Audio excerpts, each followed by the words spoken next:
క్రీస్తు యేసునామంలో మీ అందరికీ నా వందనములు. ప్రతి మనిషి తన జీవిత కాలంలో ప్రతి దినం ఏదో ఒక అవసరాన్ని బట్టి తాను చేసిన తప్పులను తప్పించుకోవడానికో, లేకపోతే తాను చేసిన తప్పులను సమర్థించుకోవటానికో అనేకమైన అబద్ధాలను మాట్లాడుతూ ఉంటాడు. పెద్దవాళ్ళు అబద్ధాలు మాట్లాడినప్పుడు ఎవరూ పెద్దగా లెక్క చేయరు, కానీ చిన్న చిన్న పిల్లలు 4-5 సంవత్సరాలు లేదా 4-10 సంవత్సరాల వయసున్న పిల్లలు వాళ్ళు చేసిన తప్పును ఒప్పుకోకుండా అబద్ధాలు ఆడుతూ ఉంటే పెద్దలైన మనకు వెంటనే కోపం వస్తుంది కదా. మనకెందుకు కోపం వస్తుంది? మనం కూడా అనేకమైన అబద్ధాలు మాట్లాడుతూనే ఉన్నాం కదా, తప్పులు సమర్థించుకుంటూనే ఉన్నాం కదా. మన గర్భాన పుట్టిన పిల్లలు తాము చేసిన తప్పును ఒప్పుకోకుండా దాన్ని దాచిపెట్టడానికి లేదా కప్పిపుచ్చడానికి ఏవేవో అబద్ధాలు వారు మాట్లాడుతూ ఉంటే మనకు చాలా కోపం వస్తుంది. ఎందుకు నువ్వు ఒప్పుకోవట్లేదు, ఎందుకు అబద్ధం మాట్లాడుతున్నావు అంటాం. పర్వాలేదు ఒప్పుకో, నేనేం అననులే అని అంటాం. ఎందుకు అంటే మనం అబద్ధాలు మాట్లాడినా అవి పెద్దవి, చాలా పెద్దవి.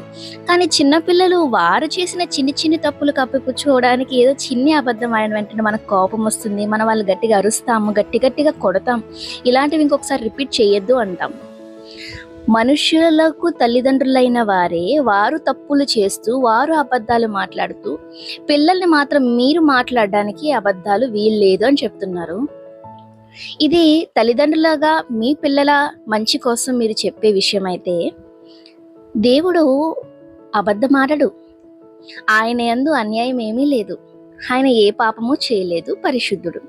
పరలోకమందున్న తండ్రి భూమి మీద ఉన్న మనల్ని తన పిల్లలుగా ఏమని చెప్పాడు?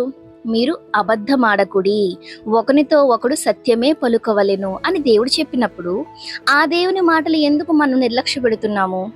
మన గర్భాన పుట్టిన పిల్లలకు వర్తిస్తున్నాయే తప్ప మనం చెప్పే మాటలు మనకు వర్తించడం లేదు.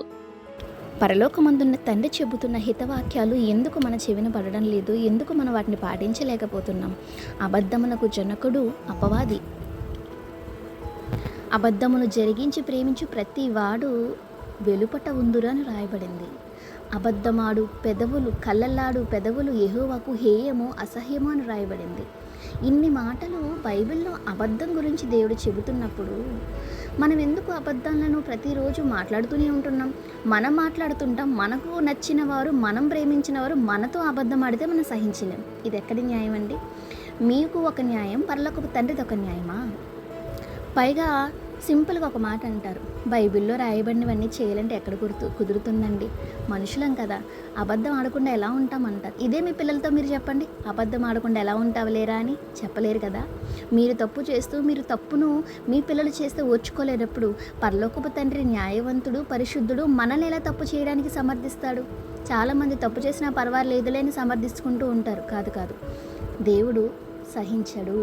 దేవునికి అబద్ధములాడితే ఇష్టం ఉండదు. ఎందుకంటే ఆయన అందరికీ జనకుడు, పరమ తండ్రి. అబద్ధానికి కాదు, అబద్ధానికి జనకుడు సాతాను. కనుక జాగ్రత్త పడదాం. మన పిల్లలకు ఈ విషయాలు చెప్తున్నప్పుడు మనం కూడా ఈ విషయాలను జ్ఞాపకంలో పెట్టుకుందాం.